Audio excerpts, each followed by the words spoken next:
찾은 줄 알고 하나님의 말씀을 봉독하겠습니다. 하나님의 말씀을 들으십시오. 사도들이 예수께 모여 자기들이 행한 것과 가르친 것을 낱낱이 고하니 이르시되 너희는 따로 한적한 곳에 가서 잠깐 쉬어라 하시니 이는 오고 가는 사람이 많아 음식 먹을 겨를도 없음이라. 이에 배를 타고 따로 한적한 곳에 갈새 그들이 가는 것을 보고 많은 사람이 그들인 줄 안지라. 모든 골로부터 도보로 그곳에 달려와 그들보다 먼저 갔더라. 예수께서 나오사 큰 무리를 보시고 그 목자 없는 양 같음으로 인하여 불쌍히 여기사 이에 여러 가지로 가르치시더라. 때가 저물어 가매 제자들이 예수께 나와 여짜오되 이곳은 빈들이요 날도 저물어 가니 무리를 보내어 두루 촌과 마을로 가서 무엇을 사 먹게 하옵소서. 대답하여 이르시되 너희가 먹을 것을 주라 하시니 여짜오되 우리가 가서 200데나리온의 떡을 사다 먹이리이까. 이르시되 너희에게 떡 몇 개나 있는지 가서 보라 하시니 알아보고 이르되 떡 5개와 물고기 2마리가 있더이다 하거늘 제자들에게 명하사 그 모든 사람으로 때를 지어 푸른 잔디 위에 앉게 하시니 때로 100명씩 또는 50명씩 앉은지라. 예수께서 떡 5개와 물고기 2마리를 가지사 하늘을 우러러 축사하시고 떡을 떼어 제자들에게 주어 사람들에게 나누어 주게 하시고 또 물고기 2마리도 모든 사람에게 나누시매 다 배불리 먹고 남은 떡 조각과 물고기를 12바구니에 차게 거두었으며 떡을 먹을 남자는 5,000명이었더라. 아멘. 타이타닉이라는 영화를 잘 아시리라 생각됩니다. 무너질 것 같지 않았던 거대한 배가 침몰을 하게 됩니다. 그리고 특별히 영화 마지막 장면에서는 바다에 빠져있던 사람들이 서로 살려달라고 아우성치던 그 장면을 다들 기억하시리라 생각합니다. 누군가는 아이가 어리니 제발 아이라도 좀 불쌍히 여겨주십시오. 또 누군가는 가족을 책임져야 하는 가장이니까, 또 누군가는 한 사람의 아내이니까 제발 불쌍히 여겨서 좀 살려주십시오라고 각자의 사정을 말하며 또 자신을 제발 불쌍히 여겨달라고 말도 했을 것입니다. 내 상황이 이러하니, 내 환경이 이러하니 제발 날 좀 불쌍히 여겨주십시오라고 말입니다. 그리고 쪽배에 타 있던 사람들은 그 바다에 빠진 사람들을 불쌍히 여겨서 어떻게 해서든 도우려고 노력을 했을 것입니다.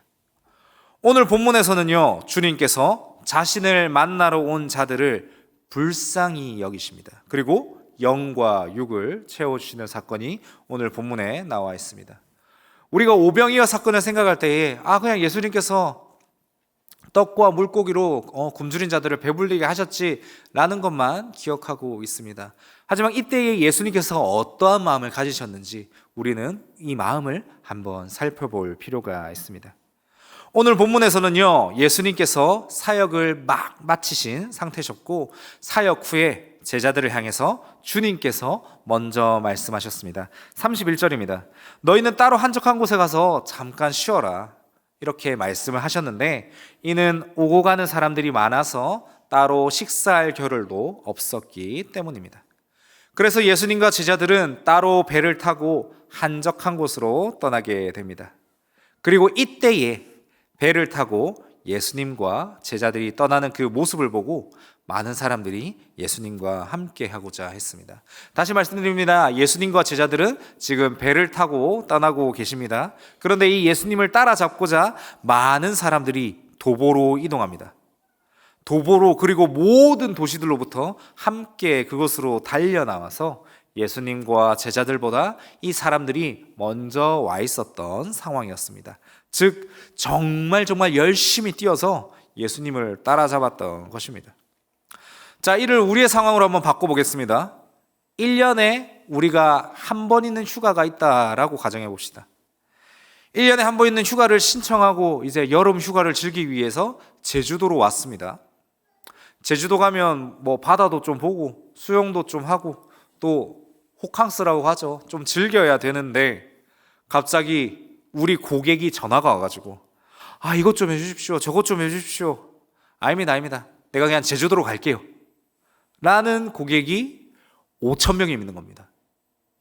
예수님도 제자들과 이제 한숨 좀 돌리려고 하는 그때에 호텔 앞에 5,000명이나 있는 겁니다. 여러분들이라면 어떠하시겠습니까? 만약 제가 그 상황이라면 저는 솔직히 조금 짜증도 날 것 같습니다.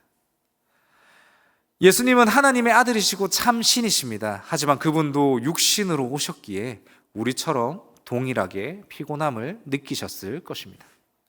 여러분들이라면 어떻게 하시겠습니까? 자, 예수님은 어떻게 하셨을까요? 34절 보시겠습니다. 34절입니다. 함께 읽겠습니다. 시작. 예수께서 나오사 큰 무리를 보시고 그 목자 없는 양 같음으로 인하여 불쌍히 여기사 이에 여러 가지로 가르치시더라. 아멘. 저는 고등부 시절 그리고 청년부 시절을 부산 화명동에 있는 포도원교회에서 이제 신앙생활을 했습니다. 그곳에서는 참으로 다양한 그리고 많은 목사님들이 오셔서 설교를 해주시기도 하셨습니다. 그리고 그뿐만이 아니라 유명한 찬양 인도자도 와서 찬양 집회도 멋있게 했습니다. 그렇게 많은 설교자들 그리고 많은 찬양 인도자들이 왔었는데 제일 사람을 많이 모은 사람이 혹시 누구인지 아시겠습니까? 유명한 찬양 인도자였을까요? 아니면 뭐 유명한 목사님이었을까요? 당시 그때가 2007년, 2008년으로 제가 기억을 하는데, 아니 혹시나 그 전일 수도 있는데 정확히 기억은 안 나지만 그때에 가장 사람을 많이 모은 사람은 유명한 목사님도 아니고 유명한 찬양 사역자도 아니고 옥동자였습니다. 옥동자가 오니까요, 이 화명동에 있는 모든 초등학생들이 저희 교회로 막 달려왔습니다. 그게 제 기억에 한 10,000명 정도였던 걸로 기억합니다. 당시 맞박이로 정말 진짜 한국에서 어마어마한 인기를 끌고 있을 때였거든요. 근데 그때 이 옥동자가 맞박이가 오니까 온 동네 초등학생들이 다 왔습니다. 뭐 맞박이한테 뭘 받기 위해서 온 건 아니겠죠, 당연히. 맞박이를 보기 위해서, 그 이 맞히는 것 좀 보기 위해서 온 동네 초등학생들이 달려들었는데, 지금 그것과는 비교할 수 없는 사건이 오늘 성경 본문에 펼쳐진다라는 겁니다. 오늘 예수님을 만나기 위해서, 생명을 주시는 그 예수님을 만나기 위해서 맞박이 수준이 아니라요, 정말 그 예수님을 만나기 위해서 5,000명이나 되는 무리가 열심히 뛰어옵니다. 그때 말씀드렸던 그 초딩들도 열심히 뛰어갔을 겁니다. 맞박이 보기 위해서, 제일 좋은 자리 가기 위해서, 앞자리 가기 위해서 열심히 뛰었는데 그것과는 비교할 수 없을 정도로 예수님을 만나기 위해서 많은 무리들이 오늘 예수님을 만나기 위해서 뛰어왔다라는 겁니다. 예수님은요, 이 큰 무리를 그리고 불쌍하게 여기셨습니다.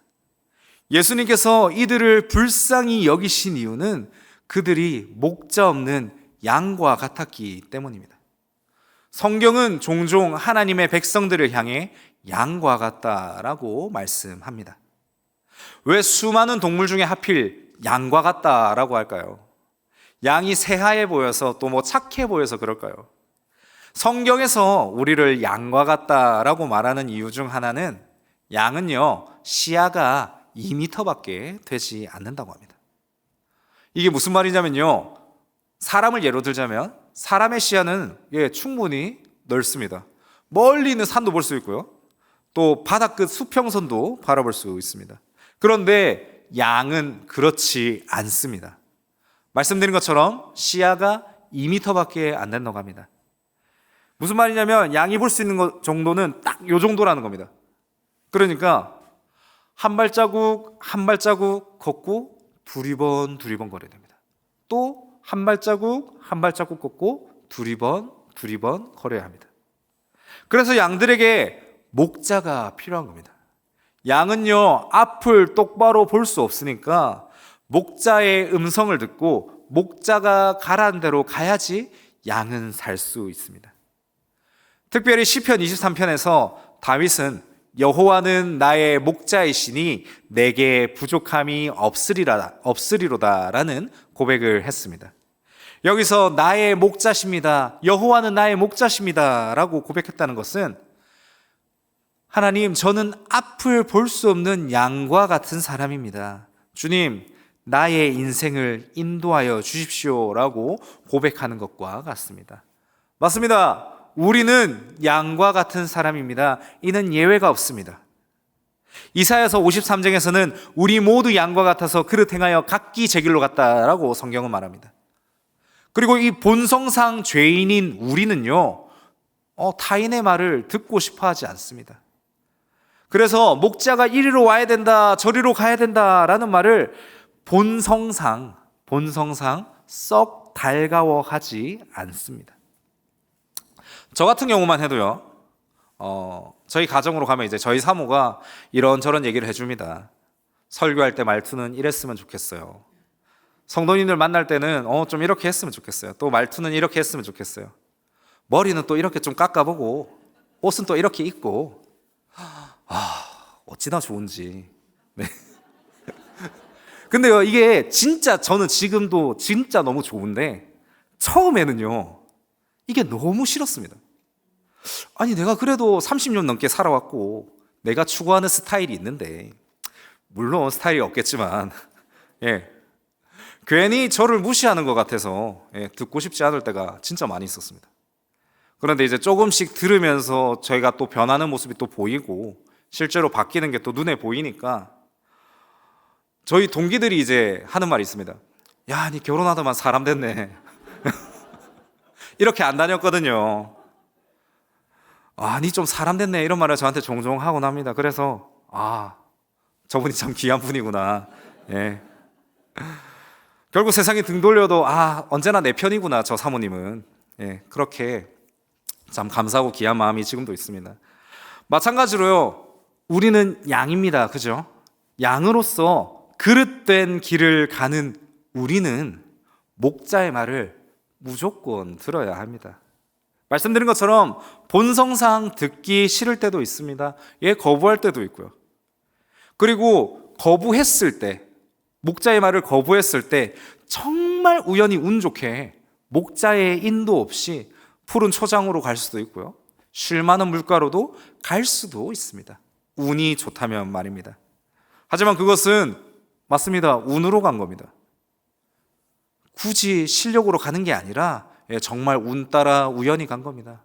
이러한 운으로 우리는 영원한 기쁨을 누릴 수 없을 겁니다. 주님께서는 분명하게 말씀하십니다. 양된 성도들을 향해서 이리로 가야 됩니다, 저리로 가야 됩니다 라고 말입니다. 다시 말씀드립니다. 이러한 운으로는요, 우리는 영원한 기쁨을 누릴 수 없을 겁니다. 우리의 수준을 알고 인정해야 됩니다. 제가 만약에 10년이 지나면 10살이 더 먹으면 조금 고급진 사람이 될 수 있을까요? 아니면 또 20년, 30년이 지나면 멋진 인생을 살 수 있을까요? 그럴 수도 있습니다. 운이 좋다면 그럴 수도 있습니다. 하지만 그러한 인생을 산다 할지언정 목자가 필요 없다라는 것은 절대 아닐 겁니다. 우리는요, 죽을 때까지 양임을 인정해야 합니다. 그리고 양으로서 살아갈 때에 목자의 말에 귀 기울이고 살아갈 수 있어야 합니다. 본문 34절에서 예수님께서 말씀하십니다. 목자 없는 양 같은 그들을 주님께서는 오늘 불쌍히 여기십니다. 그리고 이 불쌍한 자들을 향해서 오늘 가르침을 시작하십니다. 에스겔서 34장 22절 23절을 제가 읽겠습니다. 그러므로 내가 내 양떼를 구원하여 그들로 다시는 노략거리가 되지 아니하게 하고 양과 양 사이에 심판하리라. 내가 한 목자를 그들 위에 세워 먹이게 하리니 그는 내 종 다윗이라. 그가 그들을 먹이고 그들의 목자가 될지라. 아멘. 예수님께서는요, 그들을 긍휼히 여기셨고 목자 없는 양처럼 불쌍히 여기셔서 많은 것들을 가르치셨습니다. 그리고 영의 양식뿐만 아니라 육의 양식도 오늘 채워주셨습니다.